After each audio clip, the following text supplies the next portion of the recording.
আসসালামু আলাইকুম guys, welcome back to my channel. আজকে আমি একটা অন্যরকম সবজি রান্না করব। আমি জানি না এটা আপনারা কখনো খেয়েছেন কিনা। যদি ভালো লেগে থাকে তাহলে চ্যানেলটি সাবস্ক্রাইব করে সাথেই থাকবেন।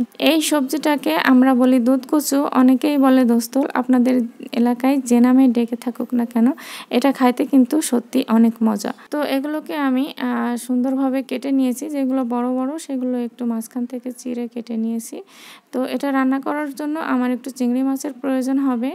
আর এটা শুধু চিংড়ি মাছ দিয়ে না, এটা ইলিশ মাছ দিয়ে আরও বেশি মজা লাগে। তো আমি এই চিংড়ি মাছগুলোকে 1 মিনিট মতো একটু ভেজে নেব। আর চাইলে আপনারা এই চিংড়ি মাছটাকে না ভেজেও কিন্তু রান্না করতে পারেন, কিন্তু আমার কাছে মনে হয় ভেজে নিলে তেলের মধ্যে এর ফ্লেভারটা সুন্দরভাবে ছড়ায়। আর যে কোনো মাছ ভেজে নিলে এর আষ্টে যে একটা গন্ধ থাকে সেটাও কিন্তু চলে যায়। মাছগুলো জাস্ট 1 মিনিট মতো ভেজে নিয়েছি। এরপর আমি ওই তেলের মধ্যে একটা বড় সাইজের পেঁয়াজ কুচি করে দিয়ে দিলাম। আমার কাছে মনে হচ্ছে তেলটা একটু কম, তাই আরও একটু তেল দিয়ে দিলাম। আর এখানে আমি আদা রসুনের পেস্ট দিয়ে দিচ্ছি। এখানে আদা বাটা 1/2 চা চামচ এবং রসুন বাটা 1 চা চামচ পরিমাণ রয়েছে। তো এই সবজিটাতে রসুনের পরিমাণটা একটু বেশি দিলেই ভালো লাগে।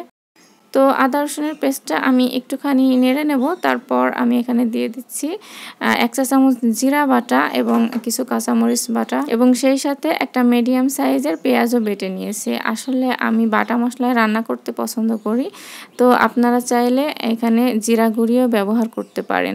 এরপর আমি আস্তে আস্তে গুঁড়া মশলাগুলো দিয়ে দেব। এখানে 1/2 চা চামচ পরিমাণ হলুদের গুঁড়া, 1 চা চামচ পরিমাণ মরিচের গুঁড়া এবং ধনিয়ার গুঁড়া দিয়েছি 1/2 চা চামচ পরিমাণ। তো যেহেতু বাটা মশলার মধ্যে গুঁড়া মশলাগুলো দিয়েছি, তো এখানে আমি পানি ছাড়াই 1 থেকে 2 মিনিট মতো মশলাটাকে কষিয়ে নেব, এবং এর মধ্যে আমি লবণ দিয়ে দিয়েছি স্বাদ মতো। তারপর আমি একটুখানি পানি দিয়ে এই মশলাটাকে খুব ভালোভাবে কষিয়ে নেব। মশলাটা কষানো হয়ে আসছে, এই যে দেখুন তেল উপরে উঠে আসছে। এই পর্যায়ে আমি এই ডাঁটাগুলোকে দিয়ে দিচ্ছি।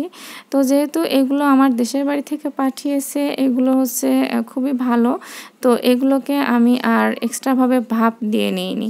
আপনাদের কাছে যদি মনে হয় যে এটাতে গলা ধরবে, মানে কিভাবে বুঝবেন যে এটাতে গলা ধরবে? যদি এই কচুটা মানে কেটে ধোয়ার সময় আপনার হাত চুলকায়, তাহলে বুঝে নেবেন যে এই ডাঁটাটাতে গলা ধরতে পারে।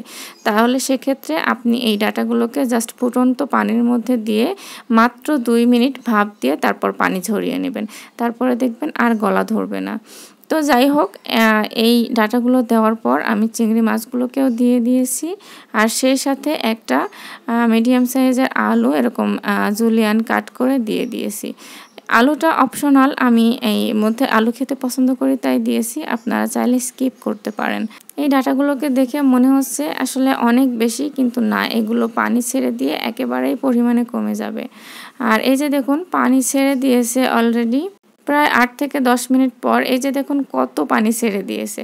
তারপরে আমি সামান্য একটুখানি পানি দিলাম, একটা আলু দিয়েছিলাম, আর একটুখানি মাখা মাখা থাকলেই আমার কাছে বেশি ভালো লাগে। তো যাই হোক, আমি আবারও কিছুক্ষণের জন্য ঢাকা দিয়ে দেব, মানে এখনও পর্যন্ত পুরোপুরি কুক হয়নি। তো আরও 10 থেকে 15 মিনিট পর আমি এখানে 5-6টা মতো কাঁচামরিচ দিয়ে দিলাম। আর এই যে দেখুন আমি দেখিয়ে দিচ্ছি কত সুন্দরভাবে এটা সিদ্ধ হয়ে গেছে, আলুটাও সিদ্ধ হয়ে গেছে।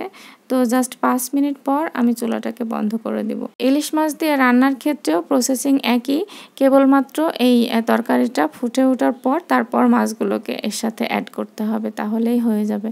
তো 5 মিনিট পর আমি চুলাটাকে বন্ধ করে দিয়ে এখানে টেলে নেওয়া জিরা গুঁড়ি দিয়ে দেব।